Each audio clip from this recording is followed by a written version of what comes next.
Hello, Sammich here for Radioactive News.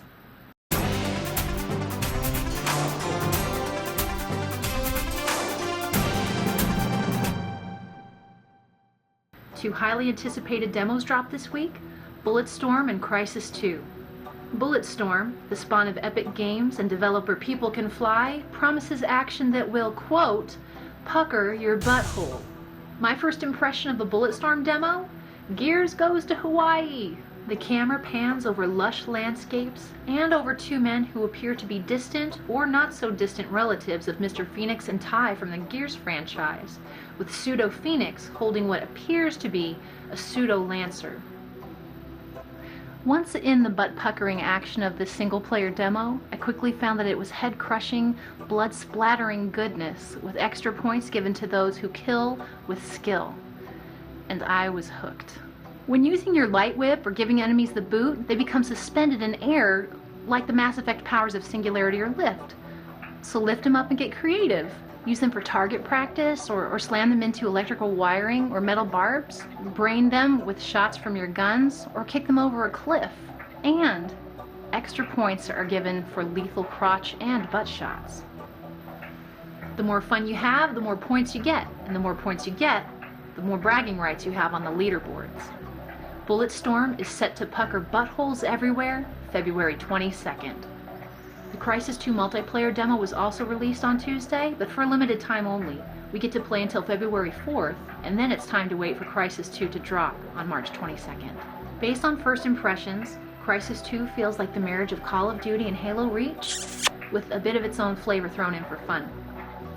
Your character is given Halo-like cloaking and armor powers for defense, as well as an arsenal of Call of Duty / Vegas 2 flavored weaponry for offense. Kill streaks are given at 3, 5, and 7 kills. Class customization is open at level 5, and in-game achievements unlock player card emblems.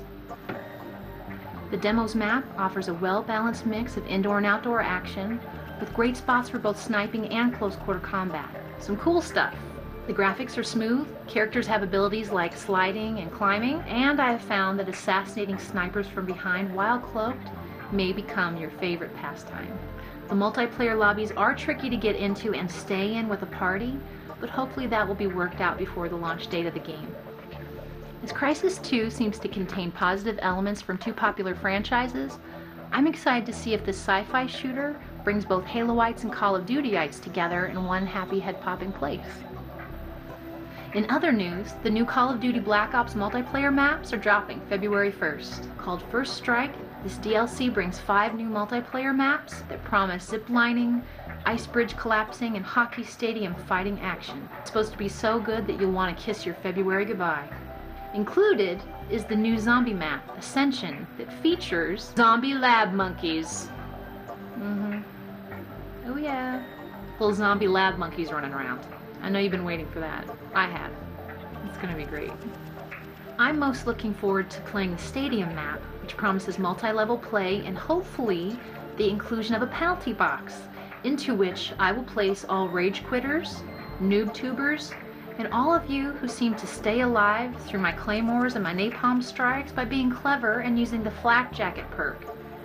Yeah, you know who you are. This is Sammich for Radioactive News. I just love wearing a tie. I don't know what's up with this. I'm like freaking out.